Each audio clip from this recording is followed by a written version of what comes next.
If doctors couldn't handle anything, and here this little priest had come out of the woodwork and handled my lead poisoning like he did and some other health issues, and I went back to the doctors to tell them there was no interest. They weren't interested. That floored me. So I said to them, what else are you not telling us?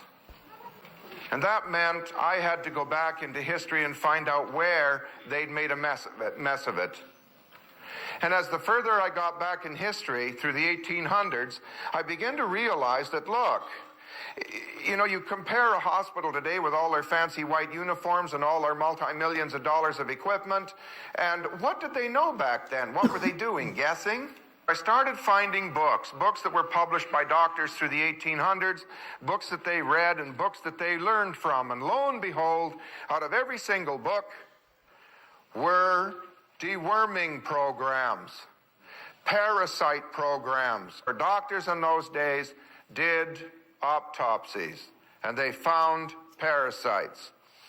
And I looked at that and I got a hold of doctors and they said, no, we don't have parasites today. So we started to search for parasite programs just to see what was going on, to see if maybe something was happening that we really didn't understand. So I did myself first. And lo and behold, I got 8 and 10-inch critters out of me. They were white.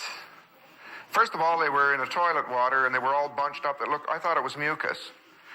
Until, just for a curiosity, I threw some hot water in the toilet to warm it up and then went, and gosh, they strung out and they were swimming all over. We're now doing pictures in color out of clinics where you go potty on a special pot with a screen in it and they take pictures of the parasites they get out of you on these different deworming programs. A woman got 18-inch long critters out of her that were so thick she couldn't get them into a top of a juice bottle. They're usually translucent, they're usually white, and there's some of them that look like tarantula spiders, some of them look like grasshoppers, some of them look like little tiny miniature sailboats, some of them look like little spacecraft. There, this is really strange stuff. I have never yet dewormed anyone where they didn't tell me, hey, I feel 25% better. When you got halitosis, you're loaded, because that's worm urine and worm droppings that you're breathing out. So it's no wonder your breath's bad. When they pee, that's called ammonia.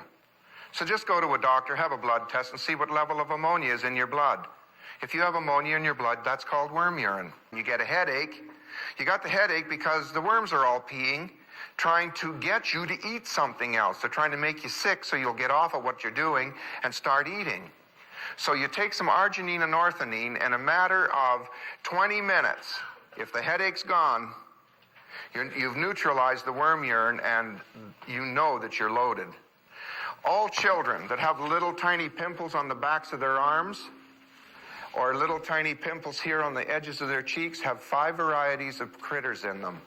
5 varieties. It's time to deworm and it's time to get them out.